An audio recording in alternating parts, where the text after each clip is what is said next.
Welcome to the Labyrinth. I'm your host, Pratham Padav. My guest today is Miles Lucas from San Diego, California.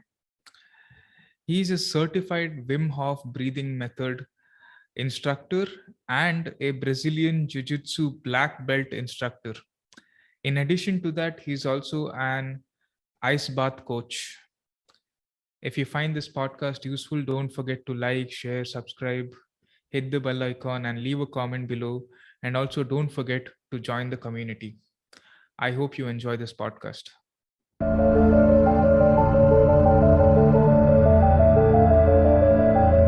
Welcome to the Labyrinth. Miles, how are you doing?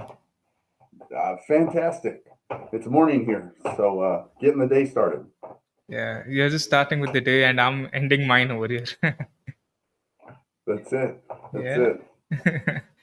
So, Miles, how did you get started with your martial arts journey? I'm assuming that you had started with Jiu Jitsu very early on and found Wim Hof breathing and ice baths more recently. Yeah, for sure. So Brazilian Jiu Jitsu, I started in 1998.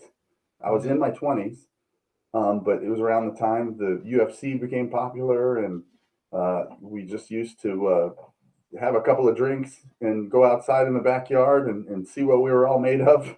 and I just saw, yeah, I think I lost probably a few, and I thought, well, I better learn some strategy here. And I was very fortunate because I've been doing Brazilian Jiu Jitsu 25 years now, and Mm.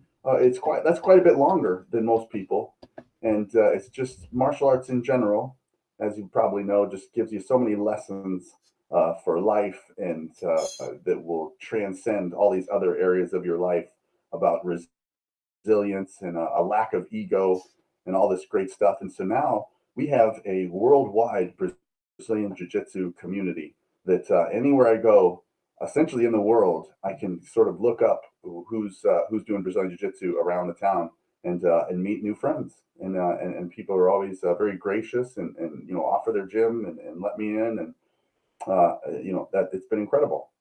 Okay. So yeah.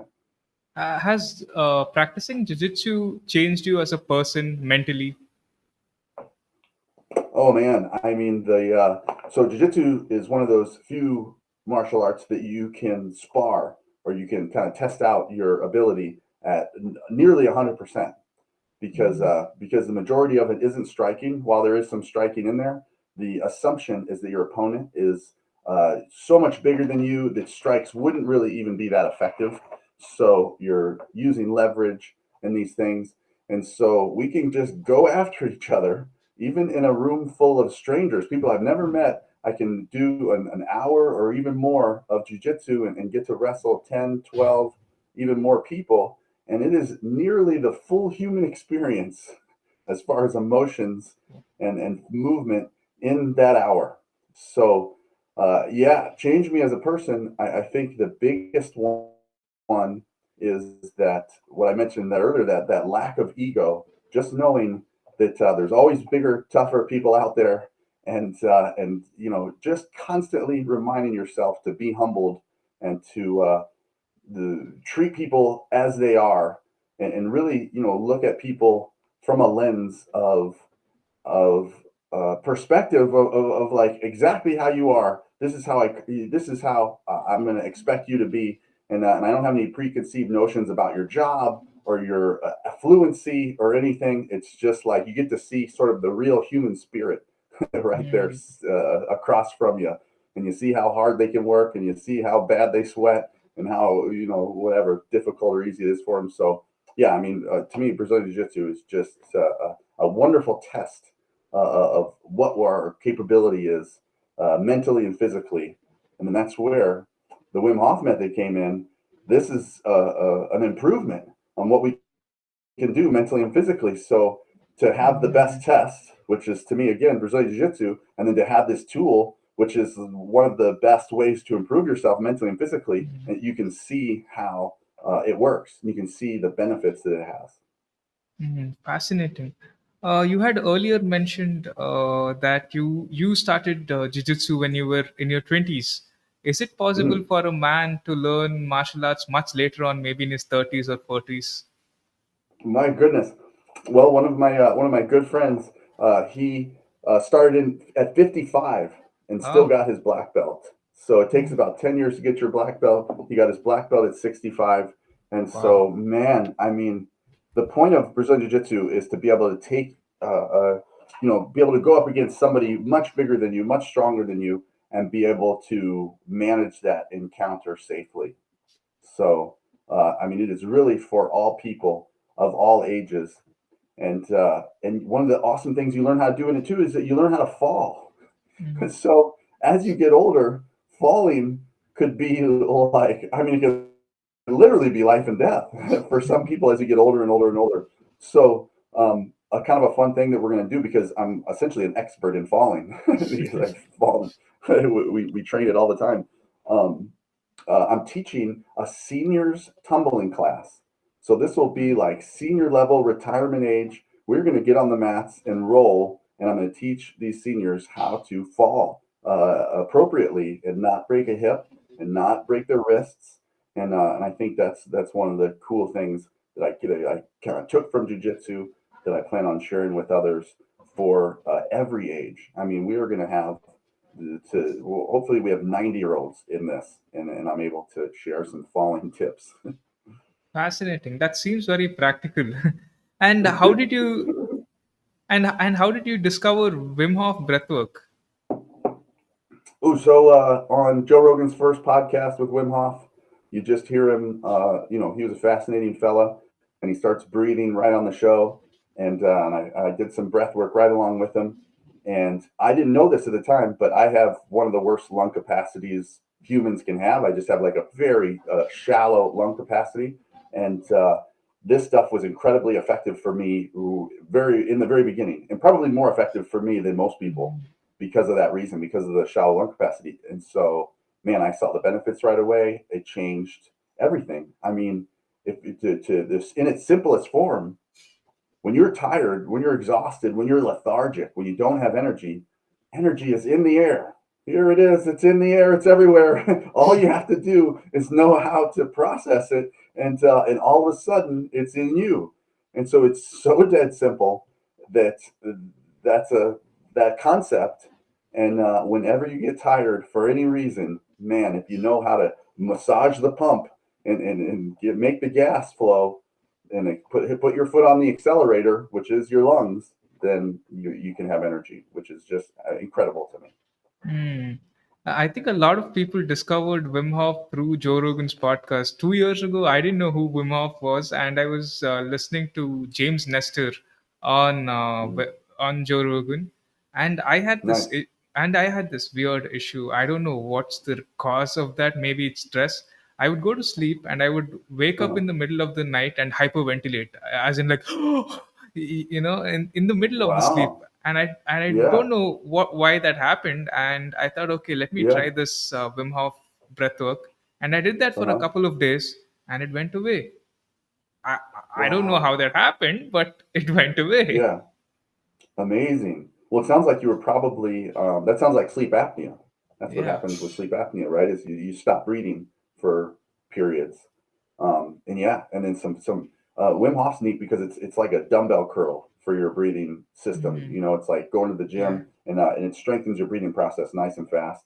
But the neat thing is, after you really dive into this stuff, like you listen to Nestor, slow breathing or fast breathing, both intentional breathing strengthens your diaphragm in a significant way. Mm. So there's kind of a camp. There's like the oxygen advantage camp, like slow breathing, shallow or not shallow breathing, but there's like the slow nose breathing camp and the fast mouth breathing camp. And the funny thing is they kind of battle with each other because they both work, and it Mm. confuses people. They think like, well, why do each one both improve allergies? Well, the reason is because it strengthens your breathing process, both Mm. sides. You know, so I think that's important to note. And I mean, I teach a breath fitness class where we just go over all of it from the top to the bottom, front and back. We go over every possible which way to breathe and what it does for you. And the minimum effective dose of this stuff, you'd be surprised, is so small. You just do a tiny bit, and all of a sudden, your breathing mechanics work right, and you're breathing deeper, more comfortable breaths throughout the day, and which gives you even a dose of serotonin and dopamine when you have a full breath in and your chest is big, and your shoulders are back. It's amazing. Amazing. Is there a possibility for people around the world to join your program through virtual means? So I do that sometimes. I have to be honest though, it's not super fulfilling for me. Like I don't get I have a lot of opportunity where I am in San Diego, so I do a lot of live classes, and that really I can do the best with them. But I tell you what I have done is I've done a breathwork for jujitsu class Mhm. online, and I've met some of the my favorite people in the whole world.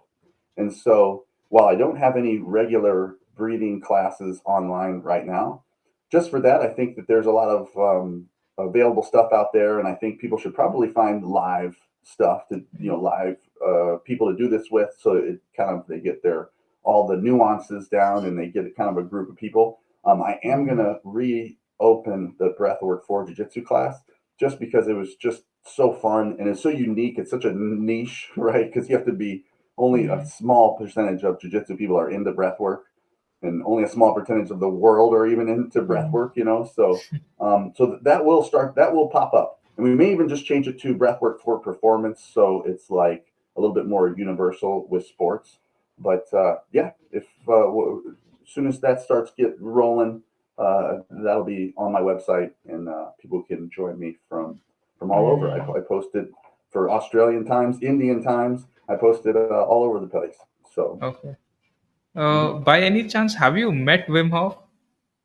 Yeah, for sure. Uh, To become an instructor, I had to climb the mountain with him and the rest of the other future instructors. So yeah, we charged up Mount Hood in Oregon.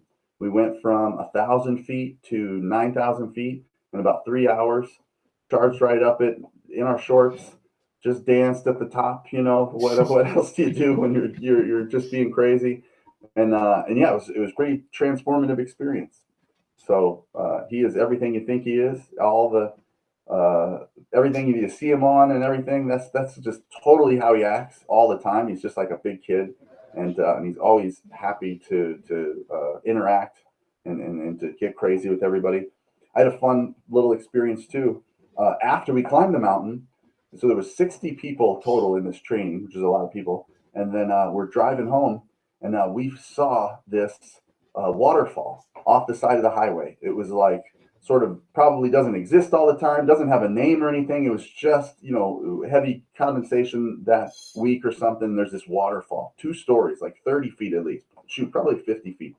Um, and so we pull over off the side of the road because we're going to go get in this ice melt waterfall. This is crazy. And then all of a sudden, Wim drives by with his gang, and then he sees us and he yells at us, and then he pulls over. And so now it's like a dozen of us playing in this ice melt waterfall. I mean, it was just, I would have never done this in a past life or in a, previous to this. And the neat thing about it is I realized in that moment that the world had gotten bigger for me, because this, to me, in the past, this would have been like a little, oh, that was kind of cool. And then this all of a sudden turns into one of like my favorite memories of my whole life. We're playing in the waterfall with Wim, and Wim's acting like a god, with it just in there forever, and it's hitting him in the head, and it was just amazing pictures and videos of it. It was so fun. So Fabulous. yeah, Yeah, that yeah. sounds great. Yeah. How does one become a certified Wim Hof breathing instructor? So the website, they keep improving every year the teaching curriculum. But yeah, you can pop on there, look for the instructors. You take a course, you take at least one of the workshops that just under somebody once. That's one of the requirements. So if you do want to become an instructor, just hop on the website, find somebody's workshop, and then at least take one workshop, and you can get into the instructor program. Okay. So Okay. and then it requires they have now a longer like online curriculum. You'll do some of that, but then at some point you got to go to Poland and you got to climb a mountain with Wim and the gang. Mm, okay. You're an athlete, you're into jiu-jitsu, you're into sports. what kind of benefit does Wim Hof breathing have for athletes and for athletic performance? So it helps in several ways. And probably so many ways I couldn't go over all of them here today, but the big ones are mindset. So, Mm, any competitive sport you probably get nervous for, some butterflies. And we're talking about particularly like solo sports, not so much team sports as much, right? Because you kind of have the team to rely on a little bit. But man, if you're doing solo sports, then it's all you, you know? mm, And that's the butterflies that you get when you're nervous about something. Or maybe you could relate to this too when you're nervous about an interview, perhaps, or where you're mm, nervous about giving a speech or a presentation. There's so many times where you almost create your own because you're worried about a situation or excited about a situation. You create your own anxiety. You can't help it, mm, right? So that just happens. But then you can use the Wim Hof method. You can use the breath work to change that brain state. It's absolutely incredible. At first, it was just my own intuition that it worked because it felt like it worked. mm, Just like you can not get sick, essentially not feel the symptoms of being sick. Well, you can not feel the symptoms of anxiety. You can just completely get rid of them. If you are anxious about something, you do the breath work, and what happens is the frontal cortex, the activity diminishes, more activity in the brain stem. You just mm, follow these simple steps.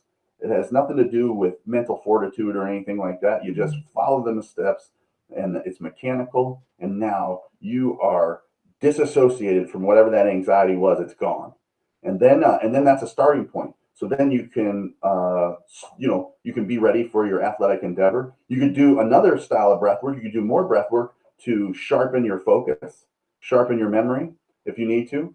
But that's the first way. So killing anxiety, competition anxiety was the way that I discovered was why I discovered this stuff was so powerful, and I was screaming it from the mountaintops until I became an instructor.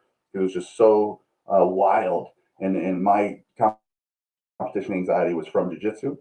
But after that, then what you realize is, well, now your breathing process is stronger. So now, in the midst of competition, when you're getting tired, well, man, you're taking in a little bit more air. You're able to breathe a little bit better. Your whole breathing process is getting stronger.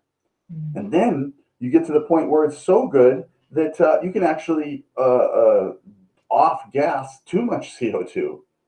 So mm, then you start to learn nose breathing, you start to learn restrictive breathing, you start to learn that oxygen needs a level of CO2 in order to make it bioavailable for your tissues, and then that's pretty powerful.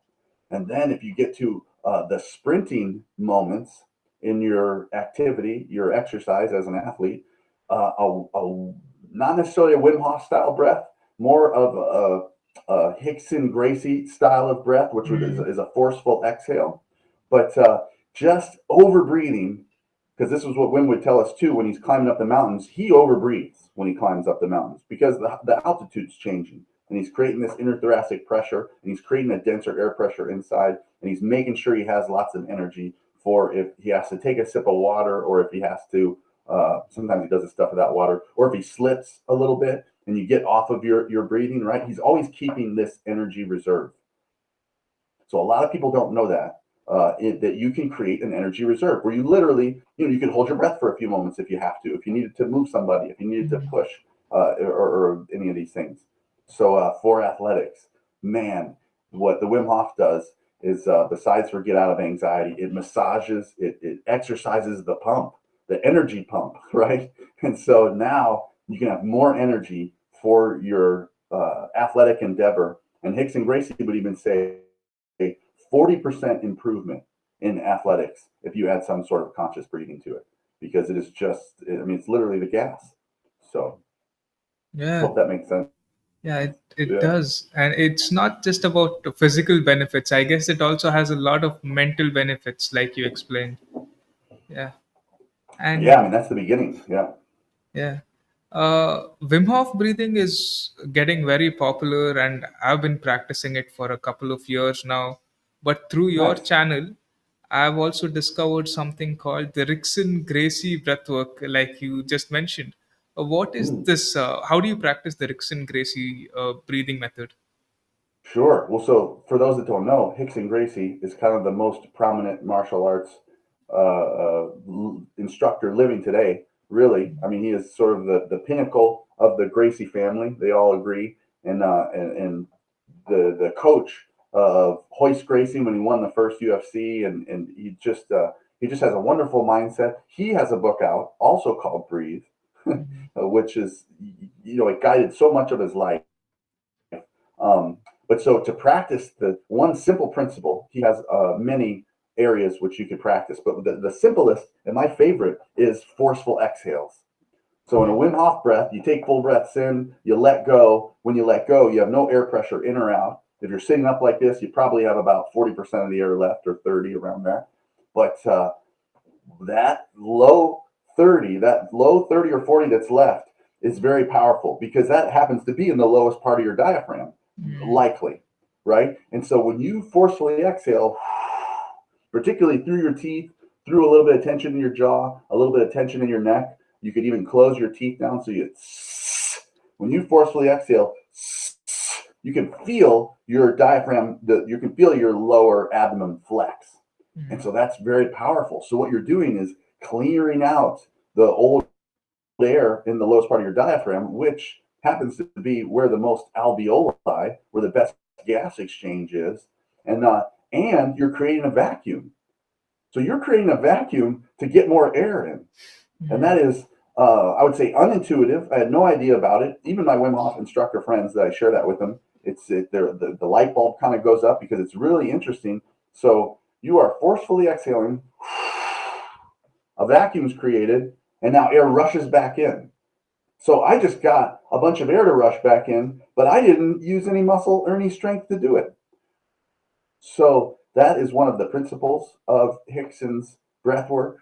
It's for sure lower diaphragm breathing. He calls it diaphragmatic breathing, where you just breathe with the lowest part of your belly, and your belly doesn't only just expand, but it also like expands down. I mean, it is like Mhm. you just want to get in the lowest, get your diaphragm working the best possible, and then using forceful exhales through your mouth and a little bit of jaw tension when you're moving stuff, and you've seen tennis players do it, and kung fu do it. Like everybody has Mhm. these sounds and stuff that they make, but what they're doing is closing the airway down and doing a forceful exhale. So a test you guys could do at home, something fun you could try is try to do a 1 minute sit up or a 1 minute crunch. It's no easy feat, right? It's quite difficult, but you use a forceful exhale, which is a short breath, because it would be where you're only pushing air out, you're allowing air to rush back in with the vacuum. See how much longer and how tight you can keep your stomach and how Mhm. hard your core is when you use those continuous forceful exhales. And then the Gracie family in general, they'll even throw in a pattern. So you just pick your favorite song, just to give. One of the neat things that does is attach your monkey mind onto a pattern, and that way you know if you're breathing or not. You can essentially monitor your breathing, because once you're in the midst of something very significant, you're going to stop breathing because you move somebody, or you kick the ball, or whatever it is, whatever kind of athletic endeavor you're in. You're going to stop breathing for a moment, and then you'll realize the pattern goes away. So then you can, oh, yeah, I need to get the pattern back, and then you lock onto the pattern again, and it's a neat little trigger to keep you breathing for athletics. And again, all that stuff comes from Rickson Gracie. Also said, if you slow motion a animal running, and you look at them, you look at their face, you look at their mouth, they are forcefully exhaling. That's what they're doing the whole Mhm. time, which I think is pretty neat. And I've tried it on sprints, and it's masterful. You can throw in a forceful exhale with every movement of your legs, and it'll get you up a hill if you need a sprint up a hill. I mean, it's just Mhm. my favorite breath pattern there is, because it's so powerful. Yeah. Okay. I have a question. When it comes to breathwork, it could be Rickson Gracie breathing method or the Wim Hof breathing method. What can we do to hold our breath for longer? Ooh, so if you want to hold your breath for longer, there's essentially two factors. One of them is your CO2 level. So you can drop your CO2 level. if you want to by overbreathing significantly, and then you can hold your breath for longer. You can also build your CO2 tolerance, but that takes it's very slow moving, and that takes time to do that. So so a little bit of both, doing some breath holds every single day, just some sort of breath holds, particularly if you have any sinus issues. So this is a neat test that you guys could do at home too.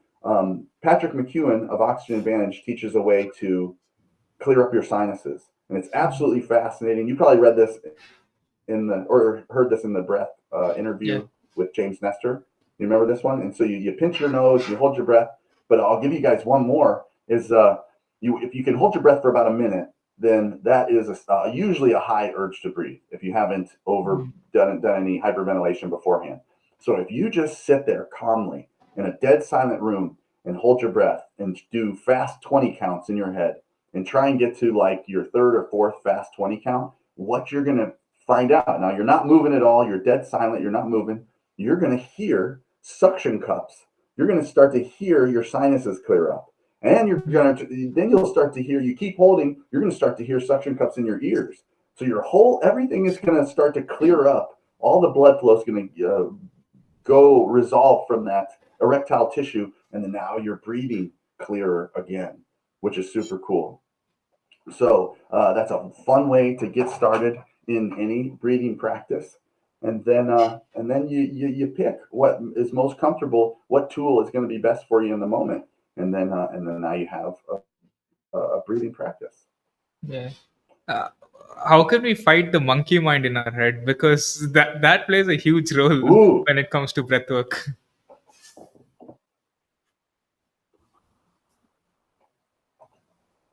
so it's impossible to, if you think about Sadhguru is one of my favorite guys, and they said if I say elephants, you can't not think about elephants because that's what we just talked about. So you can't fight it. So instead, we'll work with it, and when you work with it, just like we were talking about, the Wim Hof stuff gets you out of your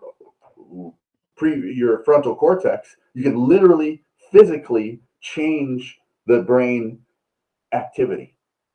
So if you know that and you are preparing for something that the monkey mind would sort of get in the way in that case, right? Like what's a good example? Well, meditation is a perfect example, right? If you want to sit calmly for a while, if your monkey mind's soaring, it might be hard to sit calmly for a while. You're worried about all these other things.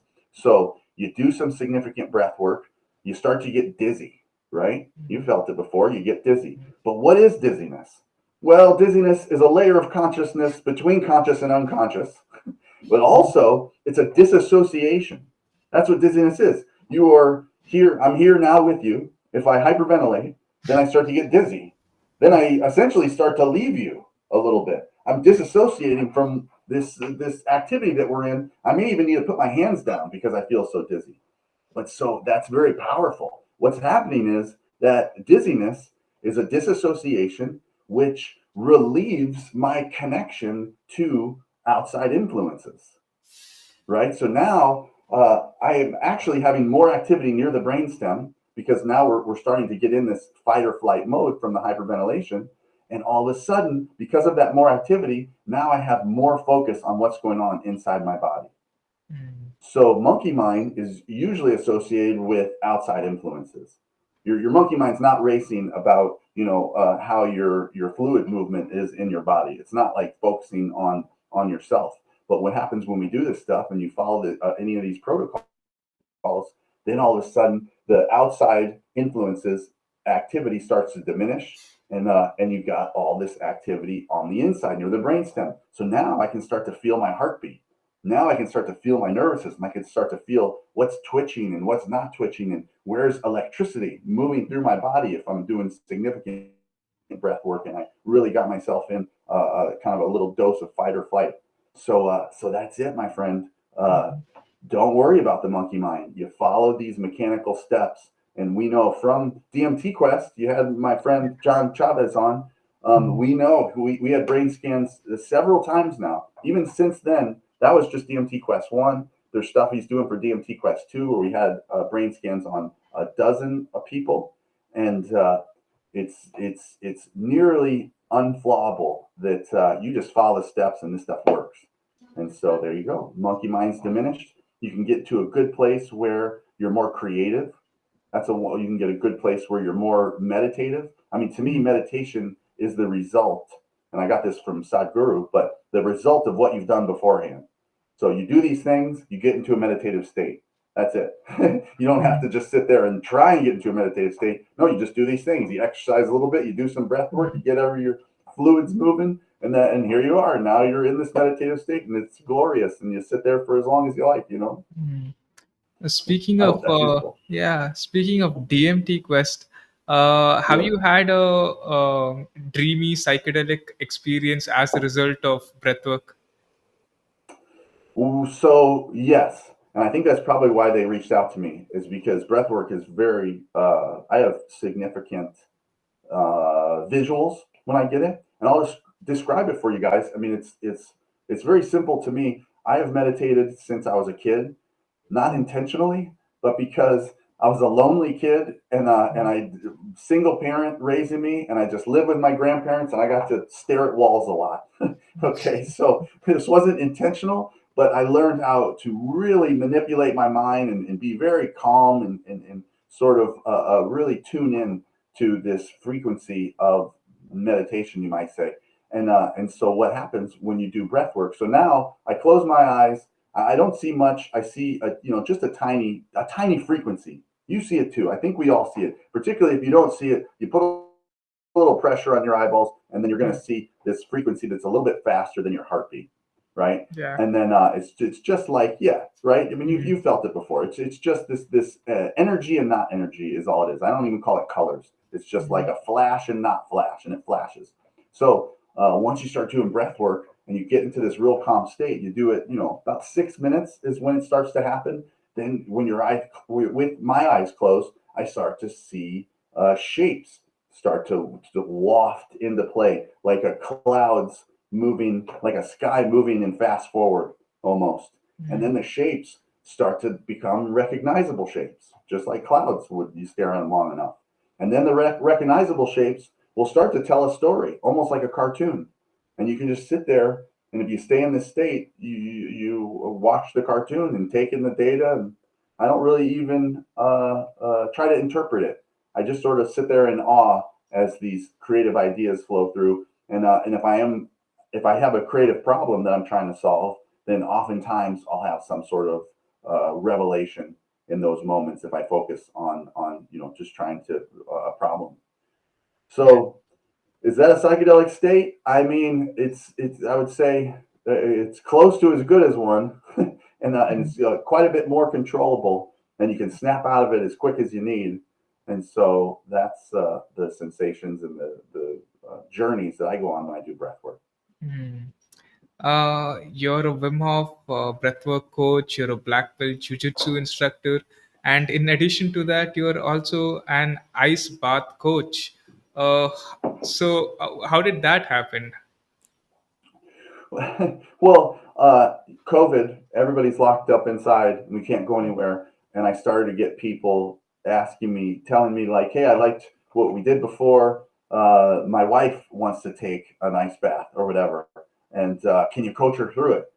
And I was like, yeah, okay. And so they'd pop on FaceTime or whatever video Zoom, and then hold me up there, and like I would just give them some suggestions. And again, I'm very, very technical. I think I'm probably the most technical about the one of the most technical about this stuff because I just took my love for martial arts and my process behind martial arts and applied it to the Wim Hof stuff. So to Mm. me, it's just like you follow these techniques, and there's these little nuances, just like martial arts, where is the whether it works or not is whether or not you focused on this little nuance. So you got to be real particular about it if you want it to work every single time, and it does work every single time. So I help people out. They hop in the ice bath. We use breath work. We use interthoracic pressure. That's really important. When you take a full breath in, Mm. when you create a denser air pressure inside, you're doing some amazing stuff, and you're actually pushing blood to your extremities. So now you're manipulating blood flow, and so not only are you getting out of the your head a little bit with that interthoracic pressure, because that also relaxes cerebral blood flow, but you're also pushing blood to your extremities, and it's just magic when you're in there. And if you can get calm within 45 seconds or a minute, then you really understand your own true power, because you're just sitting in an ice bath, cold as can be, but emotionally disattached from the pain. And it's almost like the pain's on a shelf somewhere, and there it is. And you're looking at it, and you're like, wow, that's looks like that would really hurt. And that's you, but you don't have to be emotional about it, which is fascinating. Mm. How do we prepare for an ice bath?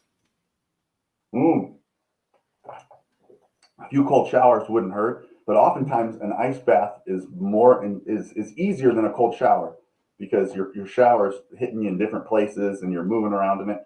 Um, you use some breath work again to change your mental state mechanically, and now all of a sudden you've primed your nervous system up a little bit. So just like you'd warm up before you're going to do some intense exercise, well, you warm up your nervous system before you're about to knock it into fight or flight by hopping in an ice bath. So now your nervous system's warmed up. You relax a little bit after, you calm it back down, and now it's going to be more receptive, or it's going to be easier to make that change from full sympathetic mode, which happens for a moment when you get in, and then to like a more parasympathetic, calmer mode. Mm. And and then I would say, you got to override the breathing process after you've hopped in the ice bath. So the breathing process wants you to really hyperventilate, and then you got to override it, breathe a little bit longer. I've got a full pattern that you can latch onto. Again, just to give the monkey mind something to do, and then you can get through it. And then as soon as you get calm, that's when you got to be careful. Once you get calm, because you could be in there for 5 minutes, 10 minutes. I think we should probably be able to do our own birthday in minutes. I'm 45. I'm going to do a 45-minute ice bath coming up soon. And you can do that. You can do it with breath work. You can manipulate your blood flow. You can stay in there. You can do it and make it feel good. But then the warm up period is the hard part. So your first ice baths, keep the ice bath to 2 or 3 minutes max, depending on how warm it is outside, and then let yourself heat up naturally so that you can kind of feel what it's like when the cold blood from your extremities mixes with the warm blood from your core, and it feels like you dry off, but if you're still fresh from an ice bath, you feel wet. You feel like it's trickling, like something's trickling down your shoulders and stuff, and that's an interoceptive connection to blood flow. All of a sudden, you can feel your blood flow, which is amazing because of the temperature change. So, knowing all those things, do a short ice bath, but prime yourself up with some breath work first. Override the breathing process in the middle, and then lastly, the mistake I see people do is, particularly people that are good at this stuff, they get in ice baths, you've seen them, and then they start almost giving an interview and telling you about it, and it seems like it almost doesn't affect them at all. And I think, man, what a shame! You are just wasting the best part of the that intense experience. You are just masking it, and you're pretending like it's not happening, and it is happening. So I would say embrace that first few moments when you get in and breathe. Allow your body to kind of breathe away at once, and then change the override the process, but really feel that intensity. And if you're not, man, you're wasting it. And then get calm, and then give us your interview or your tips or whatever people are, when you're talking in an ice bath. But those are all some of my favorite ice bath tips. I mean, I can't imagine ever getting into an ice bath because I live in a place that's extremely humid, and oh my god, like I've never even seen the snow. So Yeah, no. yeah, so So getting into so an who's ice doing bath. them there? Sorry. Who's doing them there? Do you have somebody who's hosting ice baths over there? I don't think so. I know a few people in India who have done ice baths, and I Yeah, probably have to ask more information as to where exactly they've done it, because yeah. I can't imagine people in a humid place like India doing ice baths because we are not used to the cold at all. I know. Well, yeah, you'd probably really enjoy it because you get Yeah. so hot. It would be a significant experience. Yeah, that'd Mm. be fun. Maybe I'll come over there someday. I have a good friend who goes to India often, once a year and does a bunch of jiu-jitsu seminars. That would be fun. I'd love Yeah. to get over there and share, especially in warm climates. It's so fun in warm climates. It's easier, you know. Ah, okay. Yeah, Okay. yeah. So you do so many things. I mean, ice bath coaching, Wim Hof breathwork, jiu-jitsu, and you've been doing it for many years now. How do you stay so motivated? Ooh.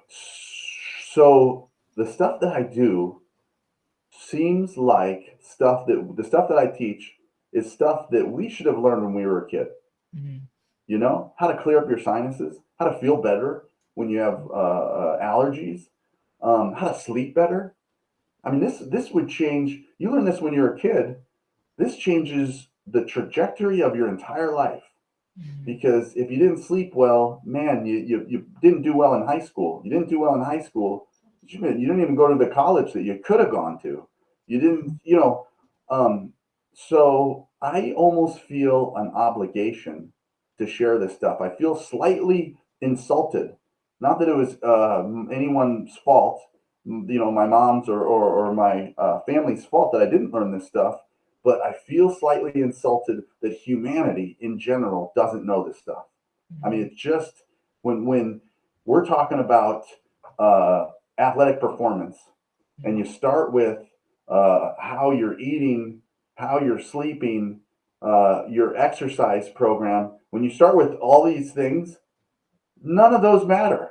In the moment, when you are folded up in a cage with your knees in your face because somebody's punching you, or if that's one example, but if you're exhausted from playing soccer, playing football, playing tennis, if you're exhausted, nobody has an answer to that other than, well, let's change your regimen. How did you sleep? How did you eat?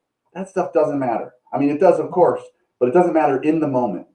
But breathing matters in the moment. That is the number one thing that's going to give you energy in the moment. And the fact that we aren't all sort of talking about it and giving this to kids as a tool uh, still kind of blows my mind and insults me a little bit. So I teach. I also coach soccer and I coach lacrosse, and I teach these guys. I teach them how to nose breathe when they're jogging at a pace on the field, and I teach them how to forcefully exhale after they've sprinted and they're exhausted. And I teach them how to get their energy back. And now we're learning how cold exposure to just your hands will cool your heart down and give you more energy in the middle of a game if you need to. So there's just that's what keeps me motivated is that I feel like we are absolutely obligated as a species to know this number one thing that energy is in the air, that breath work makes the rest work, and you start there and then start changing up, the rest of your habits if you're looking for some sort of peak performance. But even if you're not, if you're just whatever you are, if you're just a breather, then if you can learn how to do it a little bit better, man, it's going to change your mood. It's going to make you happier. It's going to, change your immune system. Holy smokes, we didn't even talk about the immune system, and we've dialed in the immune system so good that I mean, if you follow these protocols, who knows if you ever get sick again? And you can reduce information or reduce inflammation and boost your adrenaline significantly and just feel great all the time. Even when you're not supposed to feel great, you can just add in these tools and it works. And it's just incredible. So there you go. Is that motivation enough? Yeah, absolutely. Yeah. And I guess that's it. I mean, that concludes this podcast. Thanks, Miles, for coming on the Labyrinth. Thank you for having me. I appreciate you sharing all the messages that you share. And I'm listening to some of your other podcasts and stuff, and it's just super positive messages, and absolutely fantastic work. And keep it up. And I can't wait to kind of be on this journey with you. And after you've done 1,000 of these podcasts, and they could look back in the archives, and I could be like, I was there one day before it blew up. So yeah. Well, I hope so. Yeah. I hope so. Yeah. Yeah. Thanks, Awesome. man. Thanks for coming You on. bet. Oh, my pleasure. Have a wonderful day. Cheers to your listeners and friends. Thanks, guys.